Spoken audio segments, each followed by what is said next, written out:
Hi, வணக்கம் நேயர்களே. இன்னைக்கு சண்டே ஸ்பெஷல் தான் பார்க்க போகிறோம். எப்போவுமே அவ்வளோதான், சண்டே ஸ்பெஷல் தான் கொஞ்சம் இம்பார்ட்டண்ட்டாக போடுறோம். ஏன்னா அப்போ தான் டைம் கிடைக்கிது எங்களுக்கு செய்கிறதுக்கு, எனக்குமே செய்கிறதுக்கு. அது அப்போ தான் கொஞ்சம் ஸ்பெஷலாக, சண்டே இல்லைங்களா, வேறு நாள்லாம் கொஞ்சம் எது இருக்கோ அதை அட்ஜஸ்ட் பண்ணிக்குவோம். ஆனால் சண்டே கொஞ்சம் ஸ்பெஷல்ன்றதுனால இந்த வாட்டி sea food special, fish gravy, மீன் குழம்பு, மீன் வறுவல், எறா கிரேவி, இதெல்லாம் செஞ்சுருக்கேன். சண்டேன்றதுனால இதில் மீன் குழம்பு வச்சுருக்கிறதுனால கொஞ்சம் களியாக செஞ்சுக்கினேன். கொஞ்சம் ஸ்பெஷலாக தான் இன்றைக்கி. பாருங்கள் வீடியோவை எப்படி செஞ்சுருக்கிறேன்னுட்டு, நீங்களும் ட்ரை பண்ணுங்கள். ஓகேங்களா? வாங்க வீடியோக்குள்ளே போகலாம். இப்போது என் ஸ்டைலில் மீன் குழம்பு பாருங்கள் எப்படி செய்கிறேன்னுட்டு. எனக்கு தெரிஞ்ச மாதிரி செஞ்சு காட்டுறேன் நான். இங்கே பாருங்கள், ஒரு 3 பெரிய தக்காளியை வந்து பெருசு பெருசாக தான் அரிஞ்சு வச்சுருக்கிறேன். இதை நான் ருபிக்க போகிறேன். கொஞ்சம் கொத்தமல்லி, ஒரு கைப்பிடி கொத்தமல்லி, இது ரெண்டும். பின்ன பூண்டுமே நான் அரைச்சிக்குவேன். ஏன்னா என் பையன் இருக்கிறான் இல்லைங்களா, அவன் அதெல்லாம் எடுத்து சைடுக்கு வச்சுருவான். அதனால் அதுவுமே அரைச்சிக்கிறேன் நான். இது 3 தான் அரைக்கிறது. இது 3மே அரைச்சிக்கிறது. அப்புறமா தாளிக்கிறதுக்கு என்னென்னு பார்க்கலாம். இப்போது மீன் குழம்பு தாளிப்புக்கு பார்க்கலாம். கொஞ்சம் எண்ணெய், மீன் குழம்புன்றதுனால கொஞ்சம் தூக்கலாகவே போட்டிருக்கேன். இதுக்கு இப்போது எண்ணெய் காஞ்சிச்சான்னு பார்த்துக்கலாம். பார்த்துன்னு காய வச்சுட்டு வந்து போறீங்களா? கொஞ்சம் கடுகு, சீரகம் அப்படியே மலை சாரல் மாதிரி தூவி விடுங்க. அப்புறமா கொஞ்சம் வெந்தயம் கொஞ்சம் போட்டுன்னு அதெல்லாம் கொஞ்சம் வெடிக்கிட்டோம்னா இவன் சொல்லுவான், எங்கம்மா போய் வெடிக்கும் உங்களுக்கு. இல்ல இல்ல, சொல்லு. குழம்பு செய்வது எப்படி இல்ல, ஆட்டம் பாம் செய்வது எப்படி தீயக்கூடாது. தாளிப்பு தெரியும் இல்லைங்களா. இதுக்கு இப்போ சின்ன வெங்காயம், நான் தீ சின்னதாக தான் வச்சுன்னு இருக்கேன்.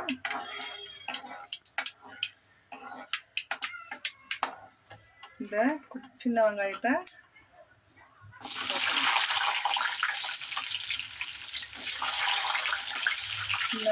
போட்டு நல்லா வதக்கிடலாம்.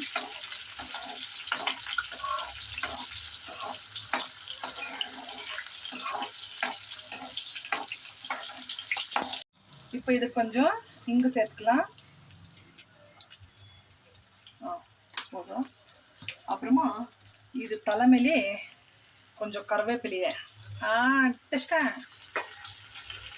போட்டு நல்லா வதக்கி விடலாம். இங்கே நல்லா அப்படியே கம்மன் ஸ்மெல் இருக்கு. நீங்களும் செய்யுங்க, வரும்.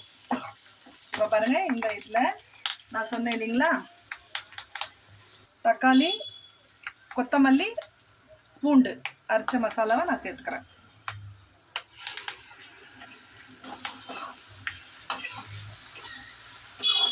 இது நல்லா எண்ணெயிலே வதங்கணும்.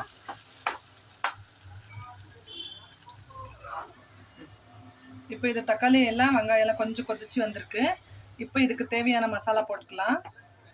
தேவையான அளவு உப்பு, அப்புறமா டேஸ்ட் பார்த்துட்டு வேணும்னா நம்ம சேர்த்துக்கலாம்.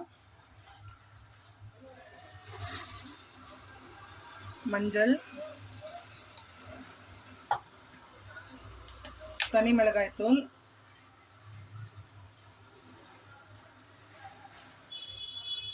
ஒரு 1.5 ஸ்பூன் போட்டிருக்கேன்.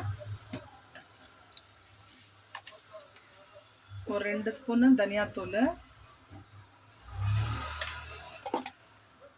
அப்புறமா இது வீட்டிலே செஞ்ச சீக்ரெட் மசாலா. ஒன்றும் சீக்ரெட் இருக்காது, உங்களுக்கு தெரிஞ்சிருக்கும். பட் நான் செய்கிற சீக்ரெட் மசாலா எல்லாம் கலரி விட்டுக்கலாம். இப்போது நல்லா அது எண்ணெய் பிரிஞ்சு நல்லா கொதிச்சுன்னு இருக்கு. இப்போ நம்ம இதுக்கு புளி, நல்லா ஒரு பெரிய எலுமிச்சி பழ சைஸில் புளியை ஊற வச்சு கரைச்சி வச்சுருக்கிறேன். அதை சேர்த்துக்கலாம். இங்கே பாருங்க, நல்லா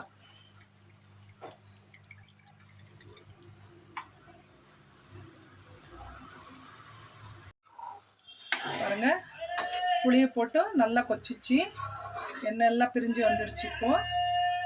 இப்போ இந்த டைமில் மீன் கழுவின மீன் போட்டுடலாம்.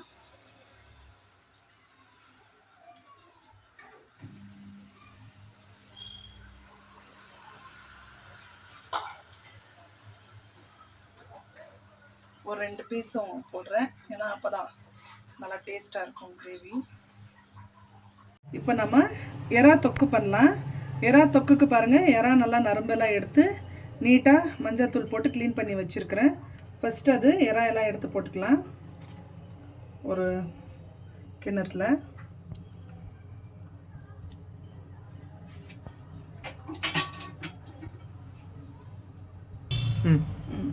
இதுக்கு இப்போ பாருங்கள் ஒரு ஆஃப்னா சும்மா அப்படியே கொஞ்சம் எலுமிச்சை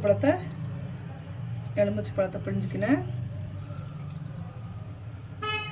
அப்புறமா இதுக்கு தேவையான சால்ட் சேர்த்துக்கலாம். கொஞ்சம் மஞ்சள், கொஞ்சம் ஒரு 1/2 டேபிள் ஸ்பூனு கரம் மசாலா பாருங்கள், ஒரு 1/2 டேபிள் ஸ்பூனு பெப்பர் பவுடரு, இது ஒரு 1/2 டேபிள் ஸ்பூன் தான் இது தனியா பவுடரு. பெப்பர் பவுடர் போட்டிருக்குறோம், அதனால் ஒரு 3/4 ஸ்பூனு மிளகாத்தூள். கொஞ்சம் ஜாஸ்தியாக போட்டுக்கோங்க, எனக்கு கொஞ்சம் மசாலா கொஞ்சம் இருக்கணுன்ற மாதிரி இருந்துச்சு, அதனால் போட்டேன். அப்புறமா ஒரு 1/2 டேபிள் ஸ்பூன் பாருங்கள் இஞ்சி பூண்டு பேஸ்ட்டு போட்டுன்னு இதை நல்லா மிக்ஸ் பண்ணிக்கலாம். எறா தொக்குக்கு பாருங்கள் ஆயிலும் போட்டிருக்கிறேன், கொஞ்சம் பட்டரும் போட்டிருக்கிறேன். அப்போ நல்லா டேஸ்ட் என்ஹான்ஸ் ஆகும். நல்லா பட்டர் கறியட்டும். இப்போ இது நல்லா மசால் போட்டு வச்சுருந்த எறாவை இது கூட சேர்க்கலாம். ஒரு 1/2 kg எறா இருக்குது, இது கூட சேர்க்கலாம். இப்போ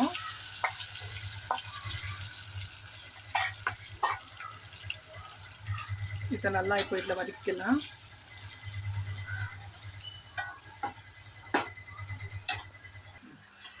இப்போ இது தலை மேலே கொஞ்சம் கருவேப்பிலை போட்டுக்கலாம், அப்போ நல்லா ஸ்மெல் நல்லாயிருக்கும்.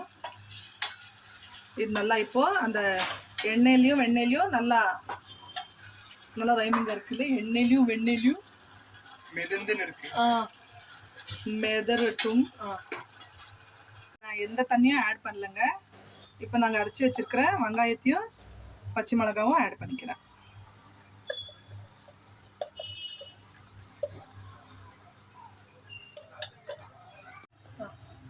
பாருங்கள் மீன் குழம்பு இப்போ ரெடி ஆயிடுச்சு.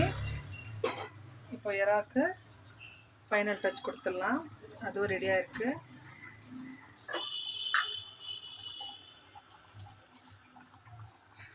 இதுக்கு இப்போ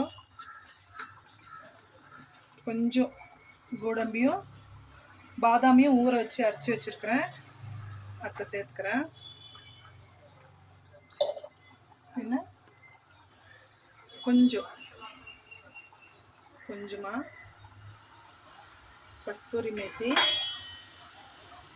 அதை நல்லா மசிக்கி தூவி விட்டுட்டா கிரேவி ரெடி.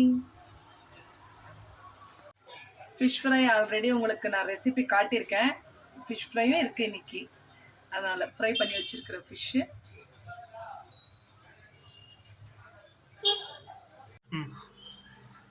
இன்னைக்கு எங்கள் வீட்டில் ஸ்பெஷல் லஞ்சு. இன்னைக்கு களி கொஞ்சம் பண்ணிக்கணும், ஏன்னா மீன் குழம்பு இருக்கிறதுனால களி கொஞ்சம் கீரை குழம்பு தான் செஞ்சுக்குவோம். மீன் குழம்பு, இது எறா கிரேவி, இது சலாட் தெரியும் இல்லைங்களா, வெங்காயம். இது ஃபிஷ் ஃப்ரை லஞ்ச் ஸ்பெஷல்லு. வாங்க எல்லோரும் சாப்பிட்லாம்.